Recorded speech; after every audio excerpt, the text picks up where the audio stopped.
बिस्मिल्लाहिर्रहमानिर्रहीम। दास्तान ईमान फरोशों की इसके 25वीं किस्त पेशे खिदमत है। ये कहानी अब अपने अरूज की तरफ बढ़ रही है। तमाम सामीन से गुजारिश है कि चैनल को सब्सक्राइब करें, वीडियो को लाइक करें और बेल आइकन को प्रेस कर दें ताकि हर नई आने वाली वीडियो आपको वक्त पर मिलती रहे। निसफ शब का अमल था। रजब और उसके साथियों को लड़कियों ने अपने खसूसी फन का मुजाहरा करते हुए इतनी शराब पिला दी थी कि इनकी बेदारी का खतरा ही खत्म हो गया था। वो बेहोश पड़े थे। लड़कियों ने सफर के लिए सामान बांध लिया, 3 घोड़ों पर जीने कसी सवार हुई और इस नरम जमीन पर घोड़ों को डाल दिया जो उन्होंने दिन के वक्त देखी थी। इस खित्ते के एक हिस्से में 4 हबशी मौजूद थे, लेकिन वो सोए हुए थे और दूर थे। इन्हें मालूम था कि यहाँ से कोई भागने की जरूरत नहीं कर सकता। अगर भागेगा तो सहरा उसे रास्ते में ही खत्म कर देगा। मगर लड़कियां इस सरसब्ज, खुशनुमा और होलनाक कैद खाने से निकल गईं। वो उसी रास्ते से फलस्तीन जाना चाहती थी जिस रास्ते से रजब उन्हें लाया था। वो थी तो गैर मामूली तौर पर ज़हीन और उन्हें अस्करी तबीयत भी दी गई थी, मगर इन्हें ये इल्म नहीं था कि सहरा में इस कदर फरेब छुपे हुए हैं जो दानिशमंदों को भी अकलकांदा कर दिया करते हैं। इतने तवील सहराई सफर पर लोग काफिलों की सूरत में निकला करते थे और उनके पास सहरा की हर आफत का मुकाबला करने का एहतमाम होता था। रात के वक्त तो सहरा सर्द था। तीनों लड़कियों ने इस जगह से कुछ दूर तक घोड़ों को आहिस्ता आहिस्ता चलाया, फिर ईड़ लगा दी। घोड़े सर पर दौड़ने लगे। बहुत दूर जाकर उन्होंने घोड़ों की रफ्तार कम कर दी।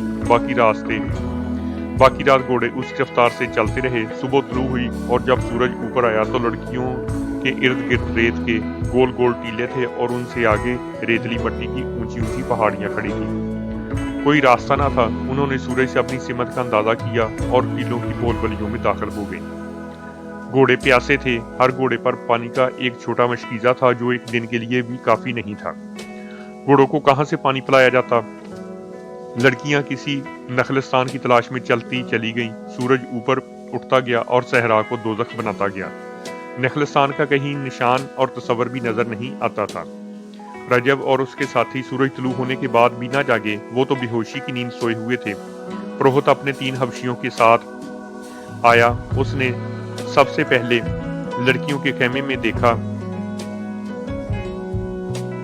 खेमा खाली था। उसने रजब को जगाया और कहा, दोनों लड़कियां मेरे हवाले कर दो। रजब हड़बड़ कि वो इन लड़कियों को जाय ना करे। उसने उसे तफसील से बताया कि इन लड़कियों से क्या काम। खेमे में जाकर देखा, उन्हें इधर उधर देखा, वो कहीं नजर ना आई। अचानक नजर जीनों पर पड़ी। 3 जीनें गायब थी। घोड़े देखे तो 3 घोड़े गायब थे। रजब ने पुरोहित से कहा, वो तुम्हारे डर से भाग गई हैं। तुमने बड़े काम की लड़कियों को भगा दिया है। उन्हें तुमने भगाया है, पुरोहित ने कहा और अपने 3 हबशियों से रजब के मुतल्लिक कहा, इसे ले जाकर बांध दो। उसने अंगूक के देवता को फिर नाराज कर दिया है। अच्छे सवारों को बुलाओ और लड़कियों का पीछा करो, वो दूर नहीं जा सकती। रजब के एहतजाज और मिन्नत समाजत को नजरअंदाज करते हुए हबशी उसे अपने साथ ले गए और एक दरख्त के साथ इस तरह बांध दिया कि उसके हाथ पीठ पीछे बंधे हुए थे। उसके सोए हुए साथियों के हथियार उठा लिए गए। फिर उन्हें जगाकर धमकी दी गई कि वो यहाँ से हिले तो कत्ल हो जाएंगे। थोड़ी देर बाद 6 घोड़सवार और शुतर सवार आ गए। उन्हें लड़कियों के ताक़ब में रवाना कर दिया गया। रेत पर 3 घोड़ों के कदमों के निशान साफ नजर थे। इसी सिमत को ये हबशी सवार इंतहाई रफ्तार से रवाना हो गए। लड़कियों को पकड़ना आसान नहीं था क्योंकि फरार और ताक़ब में 8-10 घंटों का फर्क था। हबशी सवारों को यह सूरत हासिल थी कि वो सहरा के भेदी थे और मर्द थे, सख्तियां झील सकते थे। आगे जाकर उन्हें यह मुश्किल पेश आई कि हवा चल रही थी जिसने रेत उड़ा उड़ा कर घोड़ों के खुरे गायब कर दिए थे। फिर भी वो अंदाजे पर चलते गए। 3-4 घंटों के ताकब के बाद उन्हें एक तरफ से आसमान पर उफ के कुछ ऊपर तक मटियाली सुर्खी दिखाई दी जो ऊपर उठती और आगे बढ़ती आ रही थी। सवारों ने घबराकर एक दूसरे की तरफ देखा। घोड़ों और ऊंटों को पीछे की तरफ मोड़कर सर पर दौड़ा दिया। ये सहरा की वो आंधी आ रही थी जो बड़े बड़े टीलों को रेत के जरों में बदलकर उड़ा ले जाती है। कोई इंसान या जानवर कहीं रुक कर खड़ा रहे या बैठ जाए तो रेत उसके जिस्म के साथ रुक रुक कर उसे जिंदा दफन कर देती है और इस पर टीला खड़ा हो जाता है। वहां आंधी से बचने के लिए कोई मजबूत टीला नहीं था। वो भागकर अपने पहाड़ी खित्ते तक पहुंचना चाहते थे जो बहुत ही दूर था। वहां तक आंधी पहुंच गई थी। इस खित्ते के दरख्त दोरे हो होकर चीख रहे थे। झील के मगरमच्छ पहाड़ी के आबी गार में जा छुपे थे। रोहत एक जगह जमीन पर घुटने टेके हुए हाथ हवा में बुलंद करता और जोर जोर से जमीन पर मारता था। हर बार बुलंद आवाज से कहता था, अंगोग के देवता अपने कहर को समेट ले। हम दो बहुत ही खूबसूरत लड़कियां तेरे कदमों में पेश कर रहे हैं। वो इस आंधी को देवता का कहर समझ रहा था। सहरा और आंधी का चोली दामन का साथ था, लेकिन सुर्ख और ऐसी तेजो तुंद आंधी कभी कभी चला करती थी। वो हबशियों के खतरे से तो बहुत दूर निकल गई थी, मगर सहरा के ऐसे खित्ते में आ गई जो उनके लिए जानलेवा साबित हो सकता था। उनके लिए दूसरी मुसीबत ये आई कि रेत की बुछाड़ और आंधी के जनाटों से घबराकर तीनों घोड़े मुंह जोर और बेलगाम होकर दौड़ पड़े। वो चूंकि इकट्ठे बिदके थे इसलिए इकट्ठे ही दौड़े जा रहे थे। इससे ये फायदा तो हुआ कि रेत में दब जाने का खतरा ना रहा, मगर ये मालूम नहीं था कि बेलगाम घोड़े कहाँ जाकर रुकेंगे और वो जगह असल रास्ते से कितनी दूर होगी। लड़कियों में इतनी हिम्मत नहीं थी कि वो घोड़ों को काबू में कर लेती और घोड़ों में इतनी हिम्मत नहीं थी कि ज्यादा दौड़ सकते। वो प्यासे थे और आधी रात से मुसलसल चल रहे थे।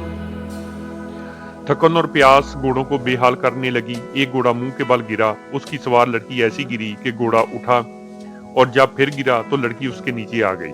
उसे मरना ही था। कुछ और आगे गए तो एक घोड़े का तंग ढीला हो गया।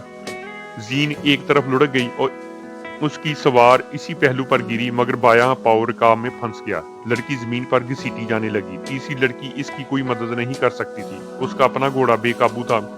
वो अपनी साथी की चीखें सुनती रही, फिर चीखें खामोश हो गईं और वो लड़की की लाश को घोड़े के साथ जमीन पर जाता देखती।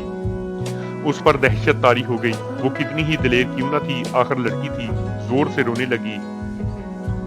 ढीली जीन वाला घोड़ा यकलख्त रुक गया। तीसरी लड़की अपना घोड़ा रोक न सकी। उसने पीछे देखा। आंधी में उसे कुछ नजर न आया कि इस घोड़े का क्या हशर हुआ। लड़की तो यकीनन मर चुकी थी।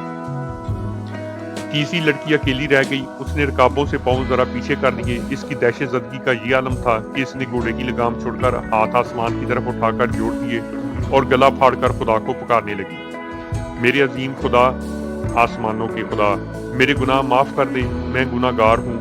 मेरा बाल बाल गुनाहगार है। मैं क्यों गुनाह करने आई थी। मैंने गुनाहों में परवरिश पाई है।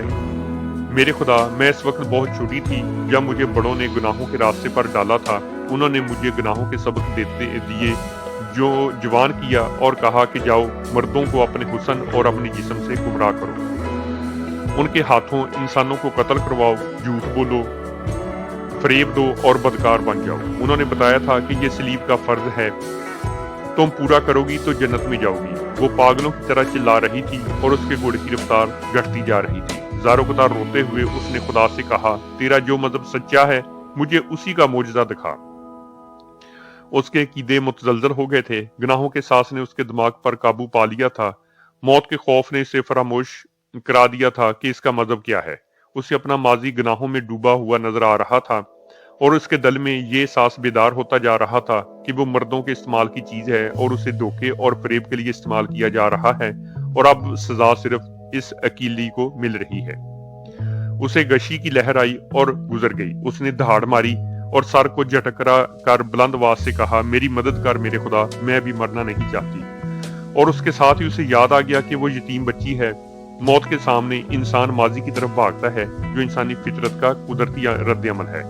उस जवान लड़की ने भी माजी में अपना लेने की कोशिश की, मगर वहां कुछ भी न था। माँ नहीं थी, बाप नहीं था, कोई बहन भाई नहीं था। उसे कुछ याद आया कि सलीबियों ने उसे पाला, उस राह पर डाला जहां वो एक बड़ा ही हसीन धोखा बन गई थी। उसे अपने आप से नफरत होने लगी। वो अब बख्शिश चाहती थी। उसे गशी आने लगी। घोड़े की रफ्तार सुस्त हो गई थी कि वो बेमुश्किल चल रहा था और उसके साथ आंधी भी थमने लगी। लड़की होश खो बैठी थी। सुल्तान अयूबी ने सरहद के साथ साथ गश्ती पहरे का इंतजाम कर रखा था। उनमें से 3 दस्तों का हेडक्वार्टर सूडान और मिस्र की सरहद से 4-5 मील अंदर की तरफ था। हेडक्वार्टर के खेमे ऐसी जगह नस्ब किए गए थे जहां आंधियों से बचने की ओट थी, मगर उस आंधी ने उनके खेमे उखाड़ फेंके थे। घोड़ों और ऊंटों का संभालना मुश्किल हो गया था। आंधी रुकी तो सिपाही खेमे वगैरह संभालने में मसरूफ हो गए। इन 3 दस्तों का कमांडर एक तुर्क अहमद कमाल था। वो एक खूबरू और गोरे रंग का तनुमंद आदमी था। वो भी आंधी रुकते ही बाहर आ गया। और साजो सामान और जानवरों का जायजा ले रहा था। फजा गर्द से साफ हो गई थी। एक सिपाही ने एक तरफ इशारा करके उसे कहा, कमांडर, वो घोड़ा और सवार हमारा तो नहीं? हमने अभी लड़कियों को फौज में शामिल नहीं किया, अहमद कमाल ने जवाब दिया। वो लड़की मालूम होती है, बाल बिखरे हुए साफ नजर आ रहे हैं। वो उसी सिपाही को साथ लेकर दौड़ पड़ा। एक घोड़ा सर नीचे किए नहायत ही आहिस्ता आहिस्ता आ रहा था। उसे चारे की बू आई तो हेडक्वार्टर के घोड़ों की तरफ चल पड़ा। घोड़े पर एक लड़की इस तरह सवार थी कि इसके बाजू घोड़े की गर्दन के इधर उधर थे और लड़की आगे को इस तरह झुकी हुई थी कि उसका सर घोड़े की गर्दन से जरा पीछे था। लड़की के बाल बिखर कर आगे आ गए थे। अहमद कमाल के पहुंचने तक घोड़ा वहां बंधे हुए घोड़ों के पास जाकर उनका चारा खाने लगा। अहमद कमाल ने लड़की के पांव रकाबों से निकाले और उसे घोड़े से उतारकर बाजुओं पर उठा लिया। सिपाही से कहा, जिंदा है, फरंगी मालूम होती है, उसके घोड़े को पानी पिलाओ। वो लड़की को अपने खेमे में ले गया। लड़की के बाल रेत से अटे हुए थे। अहमद कमाल ने उसके मुंह पर पानी के छींटे मारे, फिर मुंह में पानी के कतरे टपकाने लगा। लड़की ने आंखें खोल दी। 2-4 लम्हे अहमद कमाल को हैरत से देखती रही और अचानक उठकर बैठ गई। अहमद कमाल का रंग गोरा देखकर उसने अंग्रेजी में पूछा, मैं फलस्तीन में हूँ? अहमद कमाल ने सर हिलाकर उसे समझाना चाहा कि मैं ये ज़बान नहीं समझता। लड़की ने अरबी ज़बान में पूछा, तुम कौन हो? मैं कहाँ हूँ? मैं सलामी फौज का मामूली सा कमांडर हूँ, अहमद कमाल ने जवाब दिया। और तुम मिस्र में हो? लड़की की आंखें उबल पड़ी और वो इस कदर घबराई जैसे फिर भी होश हो जाएगी। अहमद कमाल ने कहा, डरो नहीं, संभालो अपने आप को। उसने उसके सर पर शफकत से हाथ फेरा और कहा, मैं जान गया हूं कि तुम फरंगी हो, मेरी मेहमान हो, डरने की कोई वजह नहीं। उसने एक सिपाही को बुलाया और लड़की के लिए पानी और खाना मंगवा लिया। लड़की ने लपक कर पानी का प्याला उठा लिया और मुंह से लगाकर बेसब्री से पीने लगी। अहमद कमाल ने प्याला उसके होंठों से हटाकर कहा, आहिस्ता, पहले खाना खा लो, पानी बाद में पीना। लड़की ने गोश्त का एक टुकड़ा उठा लिया, फिर वो खाना खाती रही और पानी पीती रही। उसके चेहरे पर रौनक वापस आ गई। अहमद कमाल ने खेमा लाग लगवा रखा था जो उसका गुसल खाना था। वहां पानी की कमी नहीं थी। खेमा का एक नकलस्तान के करीब थी। अहमद कमाल ने खाने के बाद लड़की को गुसल वाले खेमे में दाखिल करके पर्दे बांध दिए। लड़की ने गुसल तो कर लिया, लेकिन वो बहुत ही खौफजदा थी क्योंकि वो अपने दुश्मन की पनाह में आ गई थी जहां उसे अच्छे सलूक की तवक्को नहीं थी। उसके जहन में बचपन से ये डाला जाता रहा था कि मुसलमान वैशी होते हैं और औरत के लिए तो वो दरिंदे हैं। इस खौफ के साथ उस पर हबशियों का, मगरमच्छों का और सहराई आंधी का खौफ तारी था। अपने साथ की दोनों लड़कियों की मौत, और वो भी ऐसी भयानक मौत, उसके रोंगटे खड़े कर रही थी। उसने गुस्ल करते हुए बड़ी शिद्दत से महसूस किया था कि वो अपने नापाक वजूद को धोने की कोशिश कर रही है जिसे दुनिया का पानी पाक नहीं कर सकता। उसने कसम पुरसी की हालत में तंग कर अपने आप को सूरत हवाल के हवाले कर दिया। अहमद कमाल ने यह देख लिया था कि ऐसे हुस्न और ऐसे दिलगदाज जिस्म वाली लड़की मामूली लड़की नहीं। मिस्र के शीशे में ऐसी फरंगी लड़की कैसे आ सकती थी? उसने लड़की से पूछा तो लड़की ने जवाब दिया कि वो काफिले से बिछड़ गई है। आंधी में घोड़ा बेलगाम हो गया था। अहमद कमाल ऐसे जवाब से मुतमईन नहीं हो सकता था। उसने 3-4 और सवाल किए तो लड़की के होंठ कांपने लगे। अहमद कमाल ने कहा, अगर तुम ये कहती कि तुम अगवा की हुई लड़की हो और आंधी ने तुम्हें छुड़ा दिया है तो शायद मैं मान लेता। तुम्हें झूठ बोलना नहीं आता। इतने में उस सिपाही ने जो अहमद कमाल के साथ था खेमे का पर्दा उठाया और एक थैला और एक मशकीज़ा अहमद कमाल को देकर कहा कि ये इस लड़की के घोड़े की जीन के साथ बंधे हुए थे। अहमद कमाल थैला खोलने लगा तो लड़की ने घबराकर थैले पर हाथ रख लिया। उसके चेहरे का रंग बदल गया। अहमद कमाल ने थैला उसे देकर कहा, लो खुद खोल कर दिखा दो। लड़की की जुबान जैसे गुंग हो गई थी। उसने बच्चों के अंदाज से थैला पीठ पीछे कर लिया। अहमद कमाल ने कहा, ये तो हो नहीं सकता कि मैं तुम्हें कह दूं कि जाओ चली जाओ। मुझे कोई हक नहीं पहुंचा कि तुम्हें रोकूं, लेकिन एक ऐसी लड़की को जो आबादियों से दूर अकेली घोड़े पर बेहोशी की हालत में भटकती हुई पाई गई है, इसे मैं अकेला नहीं छोड़ सकता। ये मेरा इंसानी फर्ज है। मुझे अपना ठिकाना बता दो, मैं तुम्हें अपने सिपाहियों के साथ हिफाजत से पहुंचा दूंगा। अगर नहीं बताओगी तो तुम्हें मुश्तबा लड़की समझकर काहरा अपनी हुकूमत के पास भेज दूंगा। तुम मिस्री नहीं हो, तुम सूडानी नहीं हो। लड़की के आंसू बहने लगे। वो जिस मुसीबत से गुजर कर आई थी उसकी दहशत और होलनाकी उस पर पहले ही गालब आ गई थी। उसने थैला अहमद कमाल की आगे फेंक दिया। उसने थैला खोला तो उसमें से कुछ खजूरें, 2-4 छोटी मोटी आम सी चीजें निकली और एक थैली निकली। ये खोली तो उसमें से सोने के बहुत से सिक्के और इनमें सोने की बारीक सी जंजीर के साथ छोटी सी स्याह लकड़ी की सलीब निकली। अहमद कमाल इससे यही समझा कि लड़की ईसाई है। उसे गालबन मालूम नहीं था کہ جو عیسائی مسلمانوں کے خلاف لڑنے کے لیے صلیبی لشکر میں شامل ہوتا ہے وہ ایک صلیب پر حلف اٹھاتا ہے اور چھوٹی سی ایک صلیب ہر وقت اپنے پاس رکھتا ہے۔ احمد کمال نے اسے کہا کہ اس تھیلے میں میرے سوال کا جواب نہیں ہے۔ اگر میں یہ سارا سونا تمہیں دے دوں تو میری مدد کرو گے؟ لڑکی نے پوچھا۔ کیسی مدد؟ مجھے فلسطین پہنچا دو، لڑکی نے جواب دیا، اور مجھ سے کوئی سوال نہ پوچھو۔ میں فلسطین تک بھی پہنچا دوں گا لیکن سوال ضرور پوچھوں گا۔ اگر مجھ سے کچھ بھی نہ پوچھو تو اس کا الگ نام دوں گی۔ وہ کیا ہوگا؟ گھوڑا تمہیں دے دوں گی، لڑکی نے جواب دیا، اور 3 دنوں کے لیے مجھے اپنی لونڈی سمجھ لو۔ احمد کمال نے اس سے پہلے ہاتھ میں کبھی اتنا سونا نہیں اٹھایا تھا اور اس نے ایسا حیران کن حسن اور جسم بھی نہیں دیکھا تھا۔ اس نے اپنے سامنے پڑے ہوئے سونے کے چمکتے ہوئے ٹکڑوں کو دیکھا، پھر لڑکی کے ریشم جیسے بالوں کو دیکھا جو سونے کے تاروں کی طرح چمک رہے تھے، پھر اس کی آنکھوں کو دیکھا جن میں وہ طلسماتی چمک تھی جو بادشاہوں کو ایک دوسرے کا دشمن بنا دیا کرتی ہے۔ وہ تنومند مرد تھا، کماندار تھا، ان دستوں کا حاکم تھا جو سرحد پر پہرا دے رہے تھے۔ اسے روکنے، پوچھنے اور پکڑنے والا کوئی نہ تھا، مگر اس نے سکے تھیلی میں ڈالے، صلیب بھی تھیلی میں رکھی اور تھیلی لڑکی کی گود میں رکھ دی۔ کیوں؟ لڑکی نے پوچھا۔ یہ قیمت تھوڑی ہے؟ بہت تھوڑی، احمد کمال نے کہا۔ ایمان کی قیمت خدا کے سوا کوئی نہیں دے سکتا۔ لڑکی نے کچھ کہنا چاہا لیکن احمد کمال نے اسے بولنے نہ دیا اور کہا، میں اپنا فرض اور اپنا ایمان فروخت نہیں کر سکتا۔ سارا مصر میرے اعتماد پر آرام کی نیند سوتا ہے۔ 3 مہینے گزرے، سوڈانیوں نے قاہرہ پر حملہ کرنے کی کوشش کی تھی۔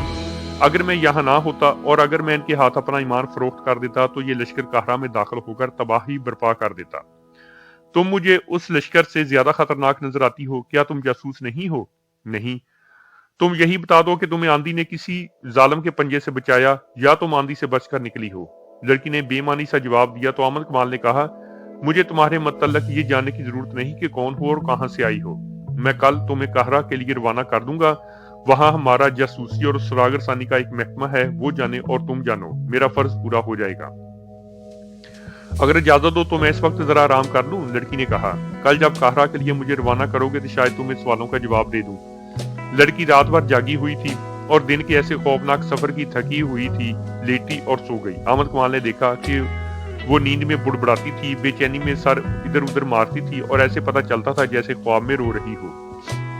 احمد کمال نے اپنے ساتھیوں کو بتا دیا تھا کہ ایک مشکوک فرنگی لڑکی پکڑی گئی ہے جسے کل قاہرہ بھیجا جائے گا۔ اس کے ساتھی احمد کمال کے کردار سے واقف تھے، کوئی بھی ایسا شک نہیں کر سکتا تھا کہ اس نے لڑکی کو بدنیتی سے اپنے خیمے میں رکھا ہے۔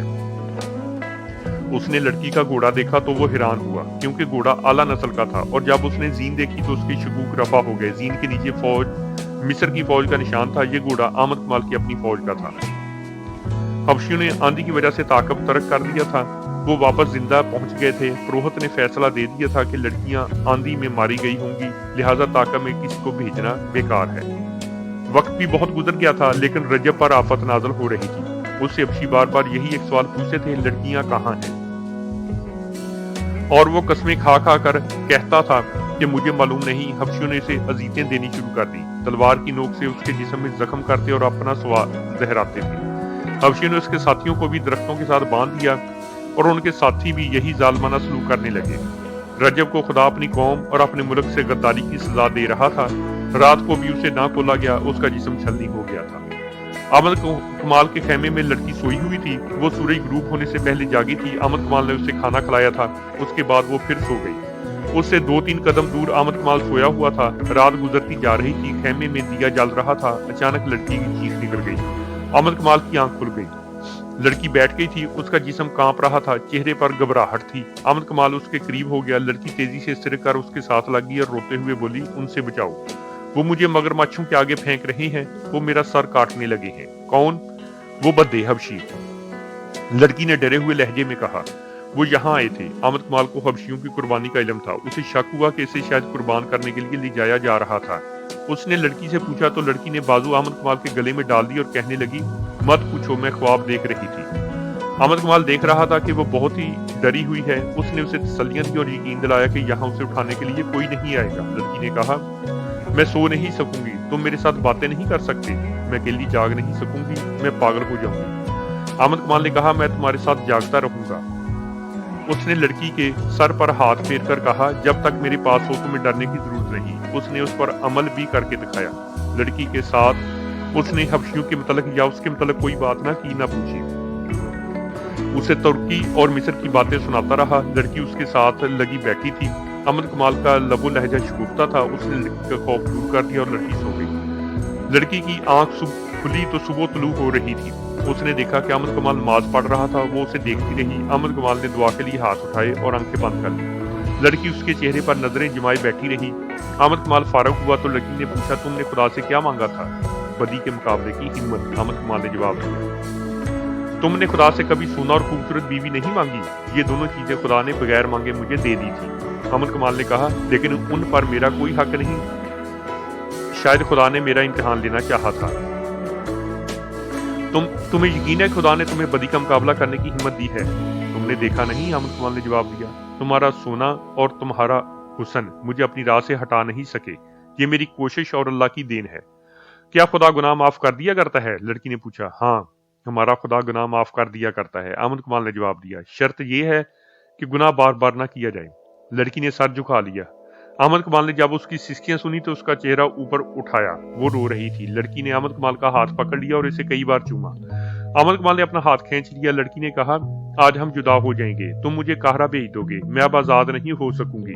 मेरा दिल मजबूर कर रहा है कि तुम्हें बता दूं कि मैं कौन हूं और कहां से आई हूं। फिर तुम्हें बताऊंगी कि मैं अब क्या हूं।